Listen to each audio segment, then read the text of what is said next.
Yan, magandang araw po sa ating lahat, mga kapwa naming OFW dito sa Hong Kong at sa buong daigdig.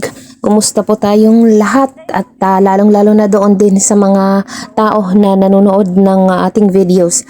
So ito guys, latest update tayo dito kay Miss Bernadette Pulma Bakuro, isang OFW Hong Kong.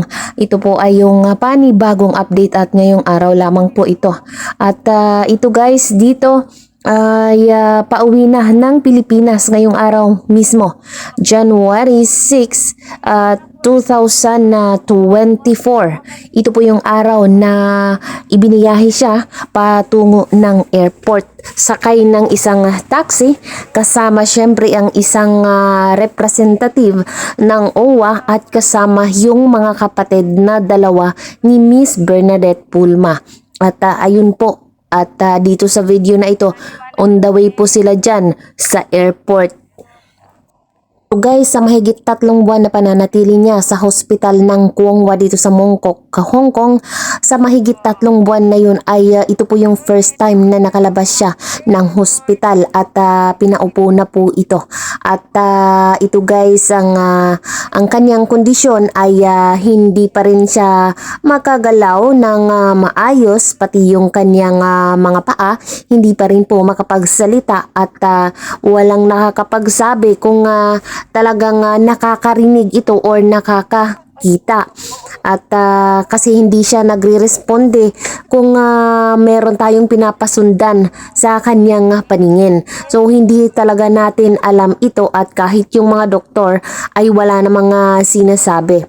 So dito guys, uuwi si Bernadette na ganyan ang kondisyon at hindi pa rin po siya makakain ng mga solid foods. Meron po siyang pagkain, ang pagkain niya ay puro po liquids at kailangan ipadaan pa rin po sa tube ang bawat pagkain nito na liquid. At ito guys, ang pagkain niya ay may kamahalan po. Ang isa nun, dahil nagkakahalaga po ito ng mahigit 100 sa bawat kakainin niya at sa isang araw ay 5 beses po siya kumakain. So ito ngayon ang medyo problema ng pamilya pagka-uwi nito sa Pilipinas.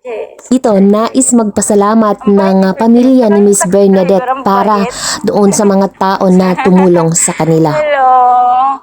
Ang bait ni Sir JM talaga, at saka si Ma'am Malu. Salamat sa OWA ng Hong Kong. Sir J, Sir Patrick. Ang bait nila. Nakakaano. Sa Philippine Consulate. Salamat. Naiyak ako. Salamat sa mga tumulong sa amin. Pauwi na si Nadette. Kay Mayor Sabdaw. Salamat sa mga kaibigan niya, sa mga classmate ni Nadette, at saka sa mga kaibigan namin na San Miguel noon dito sa Hong Kong. Salamat iyo. Naiyak ako.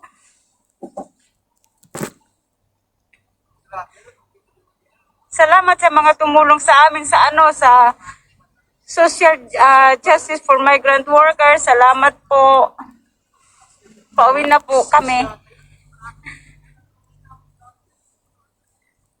Si Nadette. Uwi na si Nadette. Sana gumaling siya pag andun na siya.